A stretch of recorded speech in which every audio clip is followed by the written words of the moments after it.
জানেন ইসলামের বিরুদ্ধে যারা কাজ করে তারা 24 ঘন্টা পরিশ্রম করে, 1 সেকেন্ড রেস্ট নেয় না। গোছানো কাজ, মেহনতের কাজ, জবাবদিহিতামূলক কাজ, কোনো দুর্নীতিহীন কাজ। ওদের উদ্দেশ্য হচ্ছে ইসলামকে দুনিয়া থেকে মিটিয়ে ফেলে দেবে একেবারে। আর আমরা মনে করি যে আমরা তো মাশাআল্লাহ জান্নাতের সার্টিফিকেট পেয়ে গেছি, আমরা মরলেই জান্নাত নিশ্চিত, তাই না? আমরা আল্লাহর একদম কবুলিয়াত প্রাপ্ত।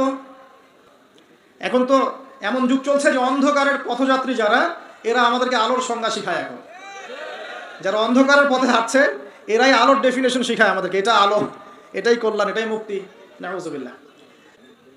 এই চিন্তা করতে করতে বিগত 100 বছরে আজকে আমাদের অবস্থা হচ্ছে। একদিনে হয়নি, বিগত 100 বছরের অবস্থা হচ্ছে। এর মাঝখানে শ্রম দিয়েছেন ওলামায়ে কেরাম, একদম শ্রম ঢেলে দিয়েছেন। কিন্তু ওলামায়ে কেরামের একার শ্রম কি যথেষ্ট হবে? শুধু ওলামায়ে কেরামকে নিয়েই কি পুরো জাতি? সবার ভূমিকা আছে না এখানে? এই কথাগুলো একটু বোঝার চেষ্টা করবেন। আল্লাহ পাক আপনাদেরকে বোঝার তৌফিক দান করুন, আমিন।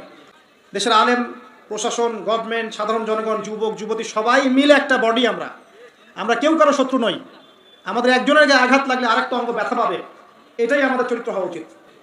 আমরা দোয়া করি, আল্লাহ তুমি আমাদের এই দেশটাকে শক্তিশালী করে দাও এবং ইসলাম বিরোধী অপশক্তিগুলো থেকে আল্লাহ তুমি আমাদেরকে হেফাজত করো। আমাদের মধ্যে ইউনিটি দান করো, ঐক্য দান করো, হৃদ্যতা, ভালোবাসা দান করো এবং স্বচ্ছতা, অনেস্টি দান করো, সততা দান করো। আল্লাহ পাক কবুল করুন, আমিন। আসুন, এই সাবজেক্টগুলো পড়বেন। আজকে শুধু এতটুকু বলছি আপনাদেরকে যে কোরআনকে সবচেয়ে বেশি গুরুত্ব দিবেন। এখন তো এমন যুগ চলছে যে অন্ধকারের পথযাত্রী যারা, এরা আমাদেরকে আলোর সংজ্ঞা শিখায়। এখন যারা অন্ধকারের পথে হাঁটছে এরাই আলোর ডেফিনেশন শিখায় আমাদেরকে, এটা আলো, এটাই কল্যাণ, এটাই মুক্তি। নাউযুবিল্লাহ।